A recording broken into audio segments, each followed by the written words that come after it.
A paz, irmãos, esse é o nosso terceiro culto em casa e vamos neste momento estar louvando ao nosso Deus com alguns cânticos.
Vamos neste momento estar falando com o nosso Deus, agradecendo a Ele por tudo que Ele tem feito nas nossas vidas durante esses dias.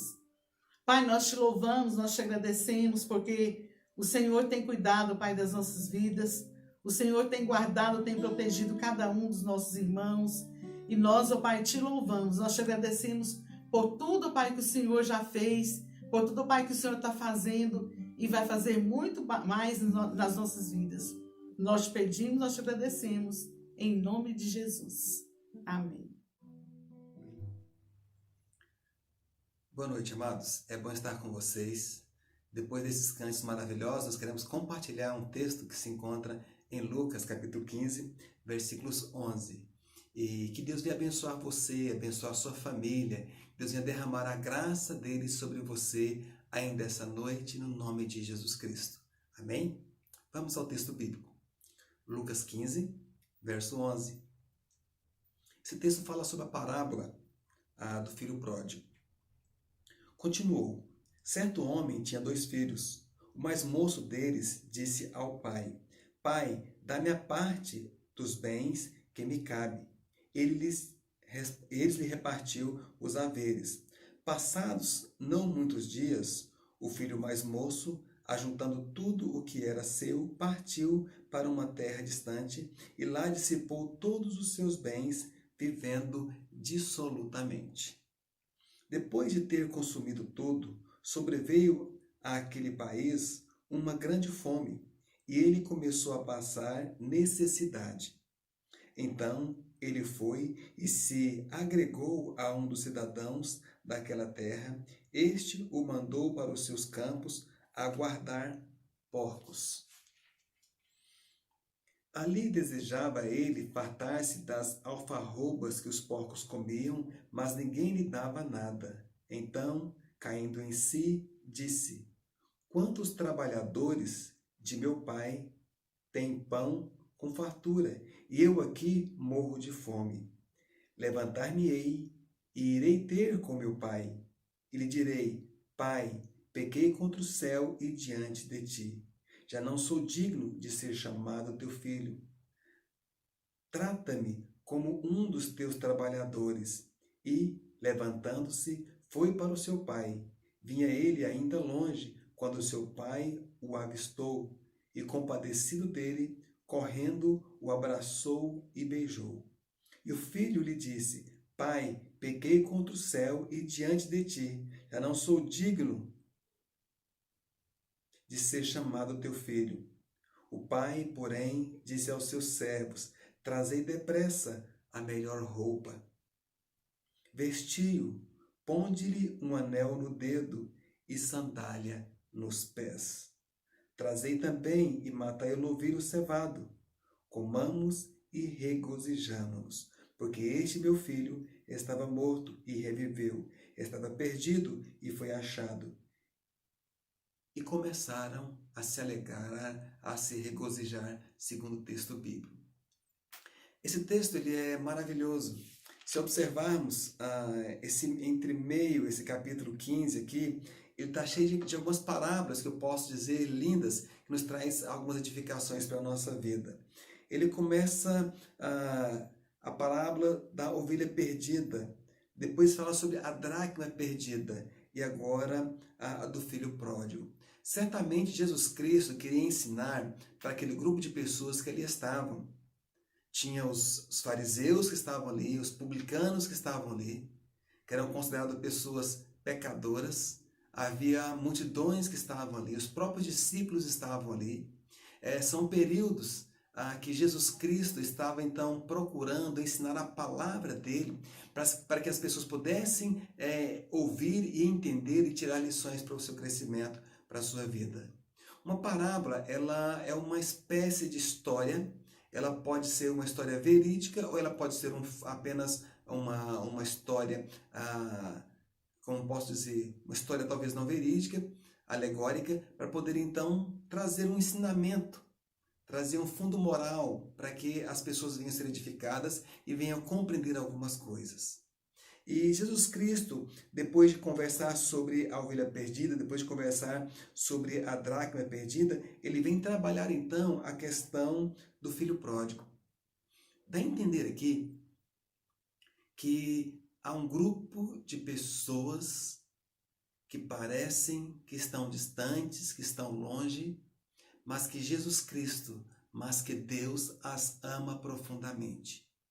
Eu não sei no qual grupo de pessoas você está, mas eu posso dizer para você que Jesus Cristo, ele tem um propósito na sua vida e que Deus o ama profundamente e Deus está interessado em você para que você venha ser uma nova criatura em Jesus Cristo e volte para os braços do Pai, volte para os braços de Deus. Então vamos voltar ao nosso texto.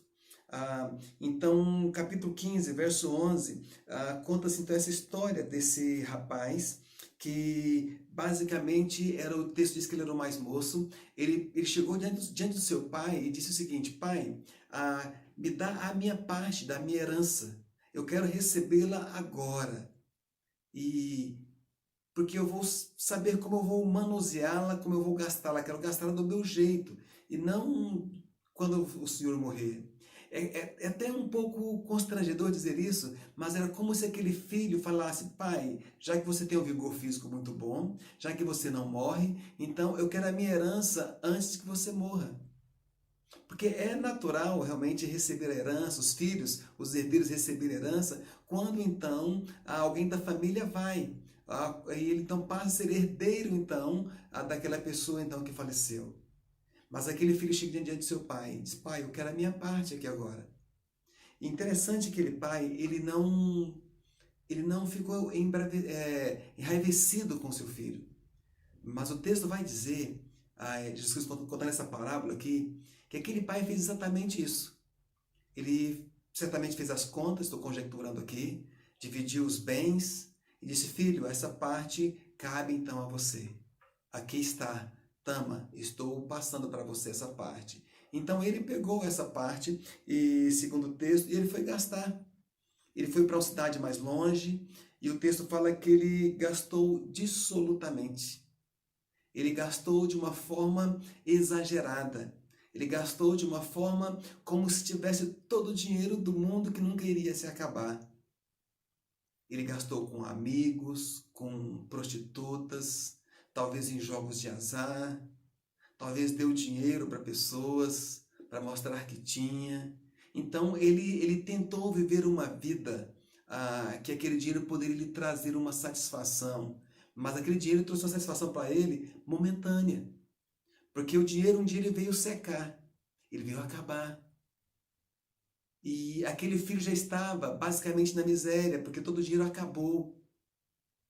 E o texto vai dizer, então, que ele procurou amigos essa ideia, e amigos nenhum chegava diante dele, porque os amigos que ele tinha pensavam nas riquezas que ele tinha outrora. E ele não consegue trabalho. E ele só vai conseguir um trabalho depois de muito tempo com pessoas que trabalhavam com porcos. Interessante notar que esse texto ele fala para o povo judeu, e não é costume do povo judeu lidar com porcos, porque é considerado um animal imundo, impuro, segundo as leis de Moisés. E ele não poderia nem mesmo talvez tocar naqueles porcos, e muito menos trabalhar com eles, ou muito menos comer a carne daqueles porcos ali. A tradição judaica ensina assim.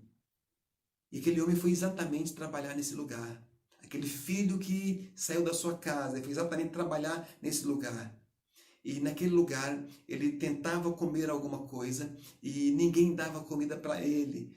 Sentia fome e não tinha quem que lhe saciasse a sua necessidade de comida. E ele tentava, imaginava comer aquela comida daqueles porcos, nem isso ele poderia também fazer. E um certo dia, o seu semblante, talvez descaído, ele traz no seu pensamento, ele relembra a casa do seu pai. Ele diz: na casa do meu pai, os servos do meu pai, aqueles que servem meu pai, todos eles têm alimento todos os dias. Eles têm uma casa para eles ficarem.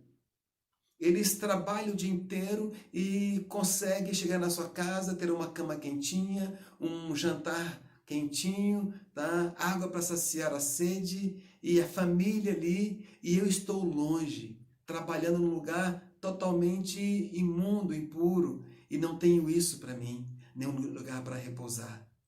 Ele pensou consigo: vou voltar para a casa do meu pai. Pode ser que meu pai me receba ali. E vou dizer para ele: olha, pai, eu não sou digno de ser considerado teu filho, mas eu quero ser apenas um dos seus servos. Quero apenas te servir.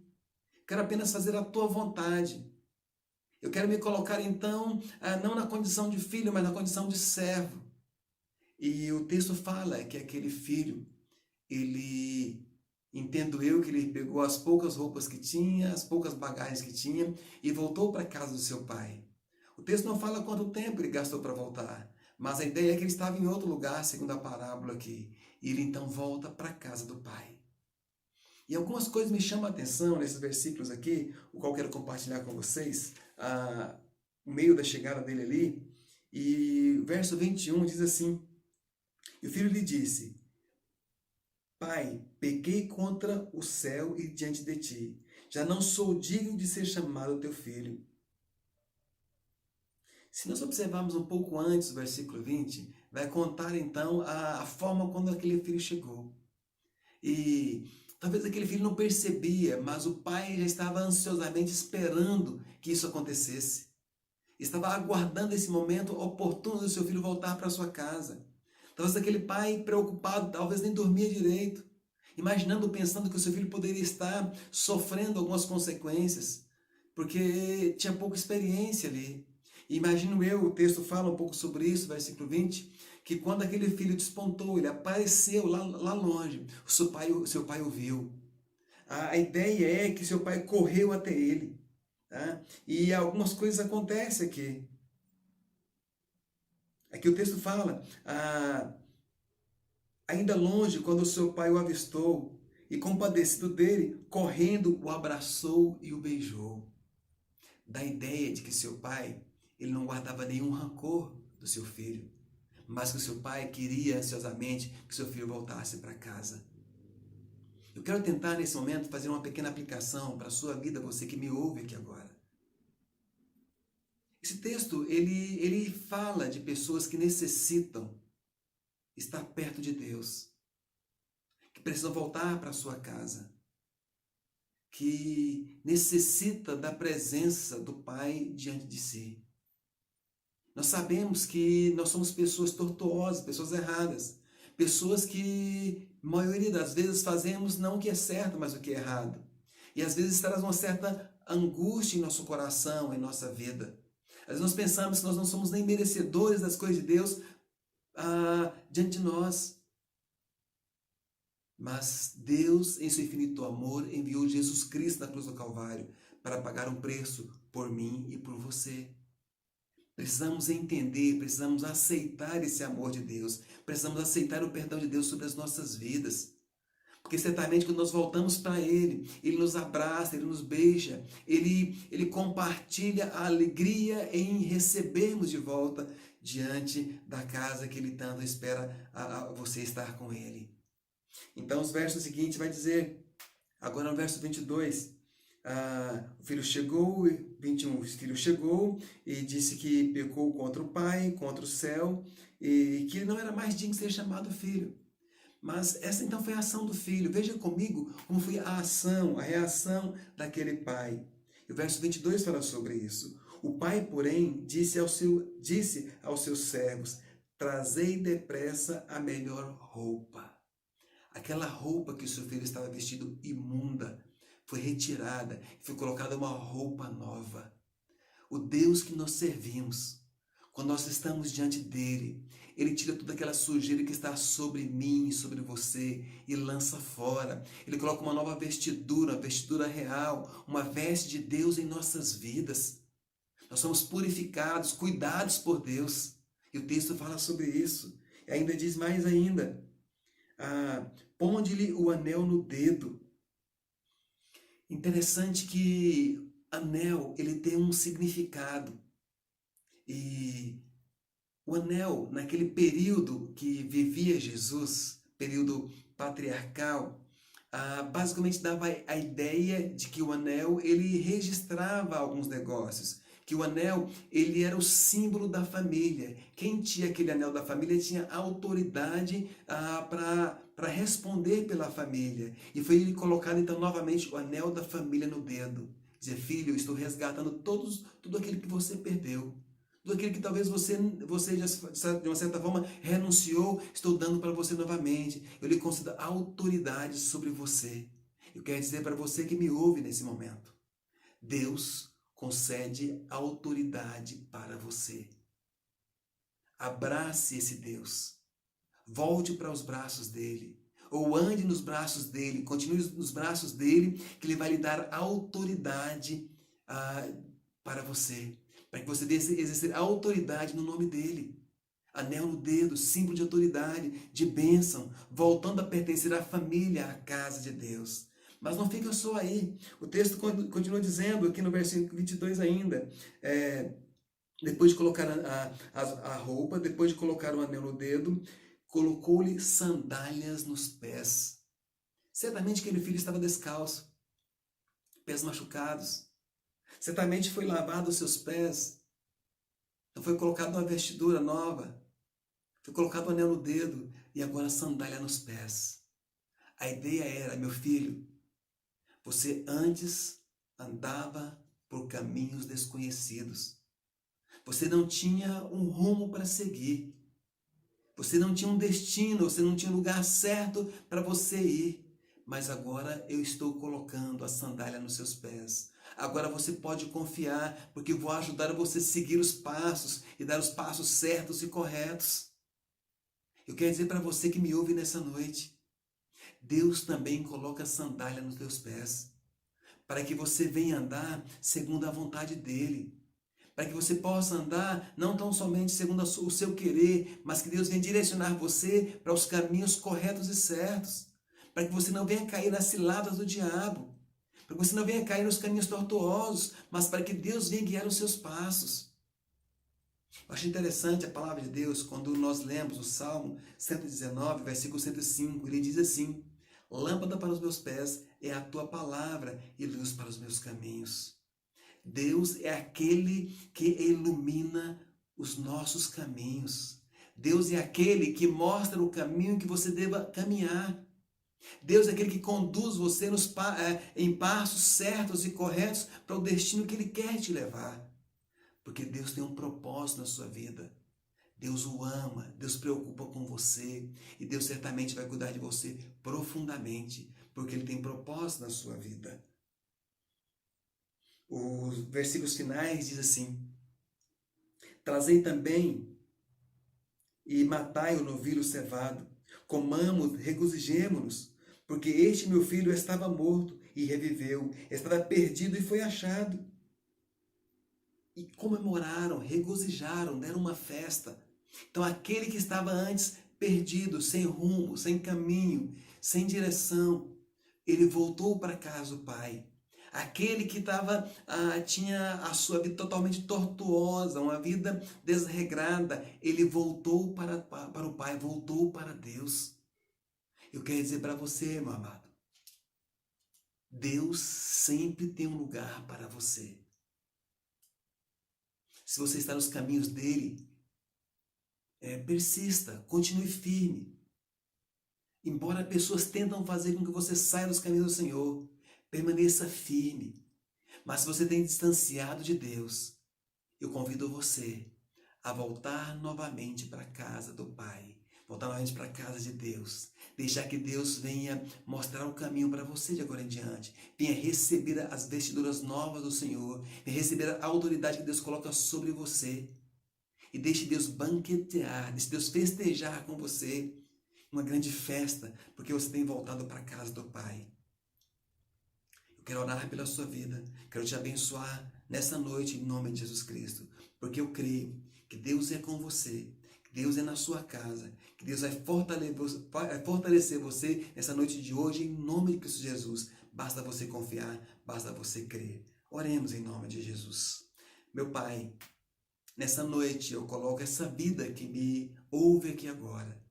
Deus, venha fortalecer a sua vida em o nome de Cristo Jesus.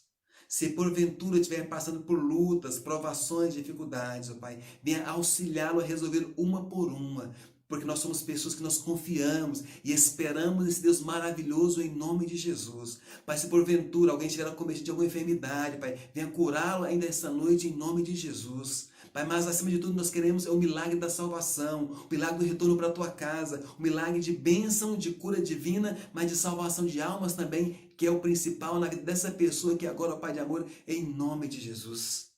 Deus, ouça nossa oração, ouça nosso clamor. Pai, nós estamos observando e vendo que o nosso país, a nossa cidade Goiânia, passa por um caos grande. Outras cidades circunvizinhas têm dificuldades muito grandes em relação à Covid-19. Pai, venha dar sabedoria aos nossos governantes. Venha cuidar daqueles que exercem em questão da saúde, meu Pai. Venha fortalecê-los para que eles possam manter firmes e trazer um medicamento certo para cada um. E acima de tudo, Pai, eu creio que Deus pode sarar essa nação. Deus pode sarar essa cidade. Muito obrigado porque temos entendido que Deus tem cuidado do teu povo, Pai de amor. Clamamos a Ti então mais uma vez. Rogamos em nome de Jesus Cristo. Venha ser conosco, Pai. Dê-me a Tua graça e nos abençoe nessa noite em nome de Jesus Cristo. Amém. Fique com Deus. Que Deus te abençoe profundamente e que Ele venha a derramar a graça dele sobre você e sua família. Eu oro e te abençoo em nome de Jesus Cristo. Amém. Amém. Fique com Ele.